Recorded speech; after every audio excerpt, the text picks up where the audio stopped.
why don't you take a minute and kind of walk us through your backstory, especially how you decided to leave a very lucrative, very good corporate job and become more freedom-minded and travel the world. Absolutely. I think I've always had a passion for adventure and travel. I grew up very into playing tennis. I wanted to become a professional tennis player. So that's why at 16 I left for the States, because in America you have great sports in college and high school. You don't have that anywhere else in the world. So I finished high school in Florida because then I was able to travel through Central America and the Caribbean to play on the junior tour and accumulate points. So that was really fun traveling 2004, 2003, 4, and 5 through Central America and the Caribbean. It was a bit of the Wild West then, and I was very young. Then I got a scholarship at the University of Richmond in the US. I wasn't quite good enough to go pro, but college sports was a fantastic opportunity for me. And then after college, I wanted to travel, but I didn't quite have the money and the resources. And so I thought, well, maybe I'll just live somewhere in South America, which is where I wanted to be, and go from there. So I applied for jobs in Chile, which at the time, so this is 2009, was one of the more stable, secure countries, and it seemed like it had a lot of a lot to explore with the Andes and Patagonia and the desert in the north. So I was with Walmart for 2 years and then got transferred to Arkansas. I actually committed to going to Arkansas before I had any idea where it was, so that was kind of fun. And then 1 year leads to the next, and you get caught up into corporate life, and I did love it. I did really enjoy my time at Walmart. I had fantastic leaders, I had fantastic mentors, and it was a lovely time. But after 10 years with the company, it was just a bit less than a third of my life at the time. I was like, oh, wow, I'd read this book, and this book had this exercise where you had to write your obituary and like write your obituary on the path that you're on. And I was like, okay, well, she's successful at Walmart and, great career and lived in Arkansas. And I was like, oh my gosh, that sounds so boring. And then the second task was write the obituary based on the life that you want. And I'm like, yeah, I want to see the world. I want to live life. I want to explore. I want to, explore myself and everything that comes with travel. So I said, okay, that's the life I want. And I made a 6-month plan to resign, to sell my house, everything, kind of wrap up my life. I had a US green card, and explore the world. I was still very much caught up in a very traditional life because I was like, oh, I'll travel 6 to 12 months max because I didn't want to have a gap on my resume. And then the plan was to move to Cambodia to be with my brother. But then COVID happened and I couldn't get back into Cambodia. And it turns out for me, COVID was an amazing time for travel. Travel was cheap. There was very cool people traveling. A lot of countries were opened, and being there at that time was very special. And then I just got pushed into this perpetual travel life, and one thing led to another, and now I couldn't imagine anything else. So, yeah. And I think I want people to understand when we say you worked for Walmart, you were not a Walmart greeter. Like you were on the corporate side, you had an important position in a large company, like really a corporate life. And so to leave something like that, I would imagine maybe family members or friends or people in your community or maybe even other work colleagues might look at like something like that and go, wow, that's so risky. Did you have experiences like that? So in my case, it was split. My dad was like, "Oh no, Xenia, you're ruining your career. What are you doing? Are you sure?"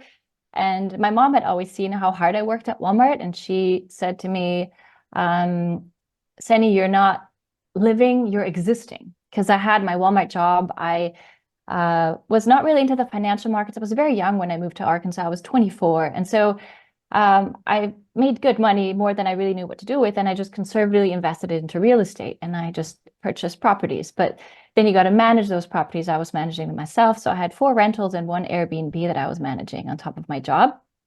That was just the safest way that I felt I could invest my money at the time, and it ended up working out. But and I had my hobbies. I had my dog and a dog agility with her, and I loved yoga. So it was really definitely a stressful life. But my mother welcomed the idea very much. She's kind of the free spirit in the family as well. And my friends, a lot of them really recognized always the wild spirit in me, and they said, "Oh, Xenia, this is a great choice for you, and we're so happy." So in my case, I actually had more people supporting me, and even my dad came around a few years ago, and he said, "Wow, you look so happy. You made all the right decisions, and I love to see you this way." So after you left Arkansas and you started traveling, were you just backpacking like digital nomad? Like, were you taking time off work? What did that look like? Yeah, I really went to so at Walmart I was a buyer and we flew with private jets. Walmart has a private fleet through the United States. We flew business class around the world to have meetings with factories and businesses and negotiations.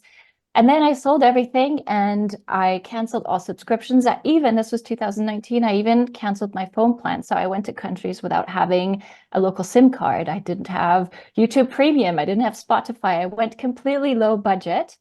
Because in my head, all of a sudden I was poor. I was like, I have no money coming in. In my head, I've never wanted to spend more money than I have coming in. And it was completely low budget in hostels, in dorm rooms. But I had some experiences while I was at Walmart, where I did some traveling, and I realized I'm happiest if you just have a backpack on your back and you're driving at midnight through some beach road and you have the wind blowing in your face. And so I really lived that truth for me. And for me, it was just never hard. I also have friends that have thought about leaving Walmart, but it's a big, like with being at Walmart, you have a big reputation, or at any big company, you represent something and people respect you because of who you work for. But for me, that never really mattered. I loved the 10 years I had there. Maybe the last year I realized, okay, I want something else. So the last year was kind of me discovering that I'm ready for something else. And then the travel was just, it came second nature. And I really did budget. Luckily, I started in Southeast Asia, Australia, New Zealand. So I got to explore that in 2019 and early 2020. I was actually one of the last flights in. I had been 1 month backpacking through Myanmar with my mother. So I'd also wanted to spend more time with my family. And so I'd promised my mom to do Myanmar together, because it's not as backpacker friendly just because fewer people go there. It has, more of a history. So we were in Myanmar for a month. And then in March, I flew into Australia and I was like, oh my gosh, the whole world has shut down. What happened? And so it was basically the last flight in. But luckily, because I don't have an Australian passport, I was able to leave at any point. I ended up staying a few months because Australia was quite relaxed the first 4 months. And then I left in July. Well, I think for a lot of people, they looked at COVID from the digital nomad scene. Some people continued on, even though it was really unsure what would happen. And a lot of people went home. Like I know people who were on the road for years and years and went back to Canada or the United States or something like that because they thought that that was going to be safer. And it was like, I was out there traveling, like we were visiting lots of new places, and my wife gave birth to our second child during COVID. We went to Brazil to live, so that child was born there. Um, and we have this kind of idea that COVID shut everything. Yes, there was a lot of places that were shut, but there was actually a lot of places that were open, and those were really fun, interesting places. I really actually cherish a lot of that time that I got to spend without all the crowds, without everything else going on. And it was just like, yeah, it was just a cool time, I think. I mean, I'm not saying COVID was cool. COVID was horrible, specifically government reaction to COVID. Don't take me out of context here, guys. But being able to spend quality time with people that you care about in interesting places and do things without the crowds, that was neat.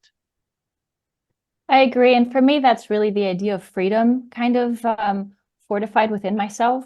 Because I've also been always very connected to my heritage, my people, Germany. And during COVID, I realized, wow, I am really different. I think different. And it's not the government or the people I feel connected to, it's to all the values and the culture I carry within. And so for me, that time really was like a way of emotionally detaching from my country in terms of government, the majority of the people, and really finding the home and my culture, my heritage within me and honoring that. And so the travel became my own form of resistance and living the freedom and taking ownership of my life, independence, and seeking my own values. And we called it, I traveled with you'd met people and you travel for some time, and we called it the COVID filter of the people that were traveling. Everybody that you met at that time was really just very unique people. You didn't have these massive tour buses of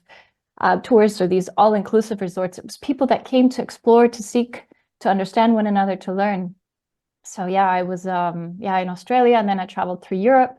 And then in the wintertime, I was in South Africa, Mozambique, Kenya, Sri Lanka, then over to Brazil. And I can only agree with all the things you said. It was, from my experience, a wonderful time. Although I do feel for, how the policies affected, the tourist industry, and many countries suffered. And for many people, it was a very difficult time in terms of being stuck, the fear that was spread. And so I do understand that side as well.